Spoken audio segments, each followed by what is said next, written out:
Salut les petits potes, c'est Delcor, j'espère que vous allez bien. Aujourd'hui, on se retrouve pour 3 nouveaux threads d'horreur. En tout cas, j'espère qu'une chose, c'est que tu vas les kiffer. Mais j'ai pas envie de te prendre plus de temps, alors si tu veux soutenir, n'hésite pas à mettre un petit pouce bleu. Si t'es pas abonné, je pense que c'est le bon moment de le faire. Je dis ça, je dis rien. D'ailleurs, ce serait cool qu'on atteigne les 33 333 petits potes. Ça pourrait être marrant. Et plus après encore. Mais là, en tout cas, c'est l'objectif. Allez, prends ton meilleur chocolat chaud et installe-toi confortablement. L'histoire que je vais vous raconter a commencé à se produire que récemment, mais je suis complètement paniqué. Mon ami et moi promenions notre chien le week-end dernier. Quand nous sommes revenus à notre immeuble, il y avait une dame avec une poussette double assise, juste devant la porte d'entrée, en train de fumer une cigarette.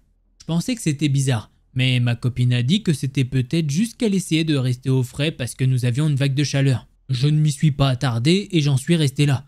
Cependant, tous les jours, cette semaine, lorsque j'ai promené mon chien, elle était assise au même endroit devant mon immeuble. Chaque fois, elle me dit quelque chose comme « Ah, j'aime bien ton chien » et d'autres choses comme « Désolé si je suis sur ton chemin ». En vrai, ça m'a un petit peu ennuyé, mais pas trop paniqué. Cependant, hier, je suis allé courir dans le parc. Et voilà, cette dame se tient juste sur le chemin avec sa poussette double qui me regarde et me regardait passer.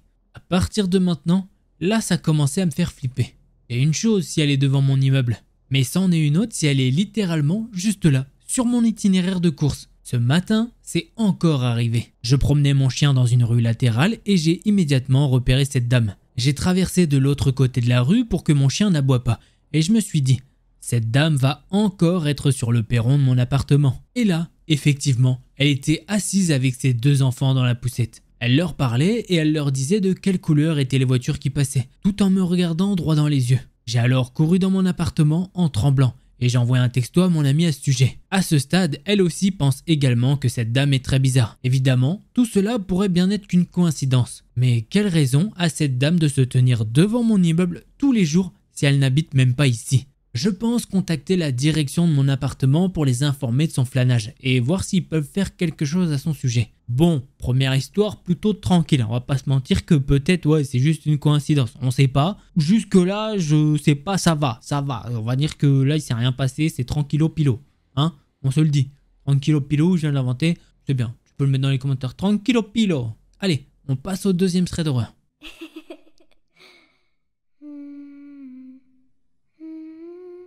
J'ai commencé un nouvel emploi ce mois-ci et mon lieu de travail n'est qu'à 2 pâtés de maison de l'arrêt de bus. L'un de ces pâtés de maison étant un lieu de sport public avec une piscine publique et des pistes de course, que je traverse toujours au lieu d'en faire le tour parce que c'est plus court et plus fréquenté. Donc je me sens en sécurité. Cependant, le bloc suivant est assez isolé, avec peu de trafic de voitures ou de personnes. Ce matin, j'étais sur le point de traverser la rue et un SUV s'est arrêté. Je n'ai pas trouvé ça bizarre parce que j'ai trouvé que le chauffeur était gentil en me laissant traverser avant de continuer sa route. Après cela, j'ai continué à marcher très lentement car je m'assure toujours d'arriver exactement à l'heure et j'avais environ 5 minutes d'avance aujourd'hui. Alors que j'étais sur le point de tourner à droite, j'ai finalement réalisé que le même SUV était un peu devant moi, presque à mes côtés, tournant à droite, très lentement. Mon lieu de travail est entouré de maisons dans un quartier décent, donc je l'ai vu conduire lentement. J'ai juste supposé qu'il allait garer sa voiture devant sa maison. Cependant, il s'est arrêté.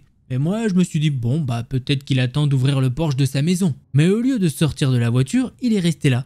Ça m'a fait flipper. Mais j'ai continué à marcher, comme je l'ai dit, vraiment lentement. Quand j'étais sur le point d'être à côté de la voiture, je ne savais pas quoi faire. Est-ce que je devais continuer à marcher normalement jusqu'à ce que je le dépasse ? Ou bien me mettre à courir. Alors j'ai fait un petit peu des deux et j'ai commencé à marcher plus vite. Et quand j'étais sur le côté de la voiture, il m'a fait un signe de la main. Je l'ai ignoré et je l'ai finalement dépassé. Mais une fois que je l'ai fait, il a redémarré le moteur. Il était donc juste à mes côtés. Je suis finalement arrivé à mon lieu de travail et il s'est de nouveau arrêté. J'ai rapidement appuyé sur la cloche pour rentrer dans le bâtiment. À vrai dire, je peux rentrer par la porte extérieure, mais je voulais pas lui montrer comment. Et surtout, en sonnant la cloche, je voulais prévenir que j'étais là. Ce qui a plutôt fonctionné. Quand j'ai sonné, il a accéléré et il a foncé plus loin. Je me sens vraiment mal de ne pas avoir essayé de mémoriser son numéro de plaque d'immatriculation ou même de me souvenir de son visage. J'espère vraiment qu'aucune autre fille n'aura à traverser ça. Voilà, c'est ainsi que se termine ce second thread d'horreur. Bon, là on a un petit peu plus de concret, le gars il a 2 doigts peut-être soit de la kidnapper, soit de faire un truc très chelou, il veut pas la draguer, je veux dire soit Soit tu dragues ou tu te prends un râteau, bon bah voilà, tu passes à autre chose. Très bizarre comme technique de drague, franchement, va falloir qu'il apprenne à draguer autre part. Donc ouais, non, très bizarre. Je sais pas ce qui se passe, n'hésitez pas à me le dire. Mais je pense que peut-être un kidnapping SUV, je me dis, ouais, t'as de la place. Bon bref, on va pas faire des théories, des tier lists de A, c'est bien cette voiture pour kidnapper. On peut faire ça quand même. Mais ouais, sachant que c'est vrai qu'on mettrait en haut de la liste, malheureusement, les camions blancs, là, ils ont tous des camions blancs là-dedans à chaque fois. Je sais pas pourquoi, c'est à croire que... Moi, dès qu'il y a un mec qui prend un camion blanc, je lui dirais, tu fais quoi avec ton camion blanc? T'es bizarre, toi. Bon bref, on arrête de divaguer et on passe à la troisième histoire.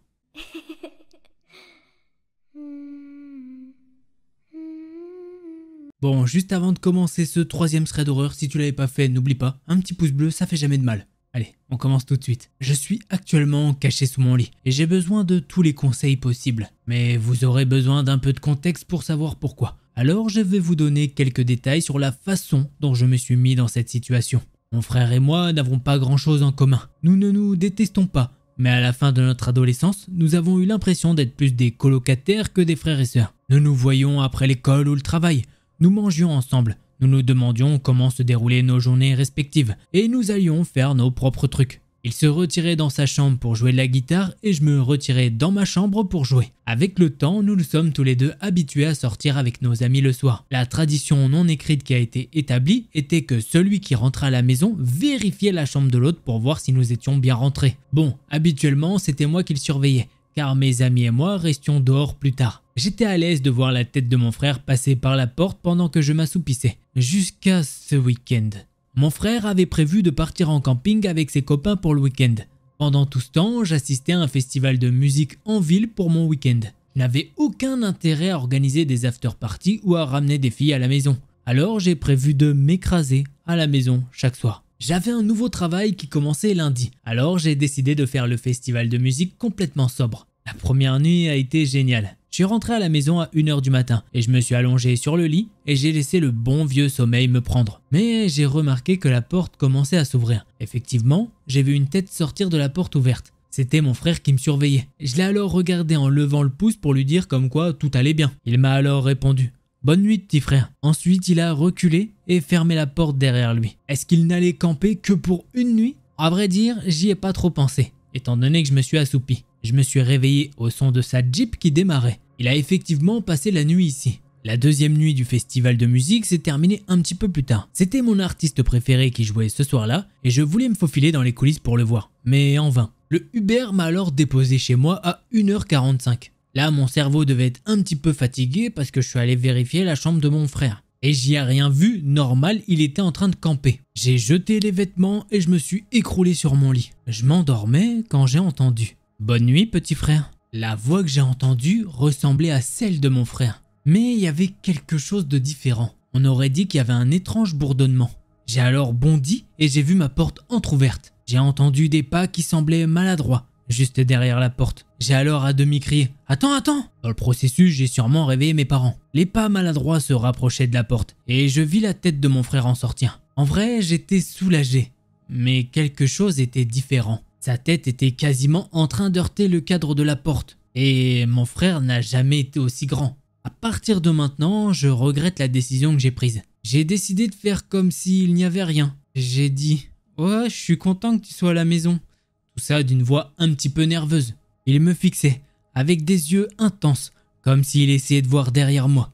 Bien sûr, bonne nuit petit frère. Quand il a dit ça, je ne voyais quasiment pas ses lèvres bouger. Il a fermé la porte derrière lui et j'essayais d'écouter les pas qui s'en allaient. Ça semblait disparaître après avoir atteint le bout du couloir. Après ça, je suis resté éveillé, pensant à ce que je venais de voir. Mes parents étaient encore à la maison. Je me suis demandé est-ce que j'allais les voir? Mais bon, est-ce qu'ils allaient croire à un jeune de 21 ans qui voit des monstres dans la maison? Bref, j'ai fini par m'endormir en regardant le soleil levant. J'avais pas beaucoup de choses à faire cette journée-là. Alors j'ai dormi la majeure partie de la matinée et du début de l'après-midi, rattrapant le sommeil que j'avais perdu.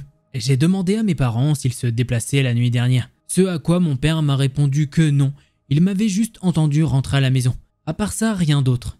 Il m'a alors demandé pourquoi je demandais ça. Je lui ai alors dit « Oh comme ça, juste pour savoir ». Après ça, j'ai pris contact avec mon frère. Il s'était arrêté en ville près du terrain de camping, donc au moins je savais qu'il était vivant. Quand j'ai expliqué ça à mes amis, ils ont pensé que cette soirée-là, j'avais un petit peu trop forcé. À partir de ce moment-là, je ne voulais plus aller à la troisième soirée. Mais mes parents ont insisté et ils m'ont dit que je devrais m'amuser avant d'aller au travail. Alors j'y suis allé. Je suis rentré à la maison vers 1h30 du matin et j'ai immédiatement fouillé la maison, allumant toutes les lumières, sauf celle de la chambre de mes parents et celle du couloir principal. Je n'ai rien vu et je n'ai pas entendu de pas maladroit qui me cherchait. En rentrant dans ma chambre, j'ai dit « Ça y est, je suis rentré chez moi ». J'ai fermé la porte aussi rapidement et aussi silencieusement que possible. Je voulais l'appâter, mais pas assez fort pour réveiller mes parents. J'ai éteint la lumière dans ma chambre et j'ai attendu. Cela n'a pas pris longtemps. J'ai entendu des pas maladroits apparaître du bout du couloir, se rapprochant de ma chambre. Je me suis alors caché sous mon lit et j'ai attendu qu'ils rentrent.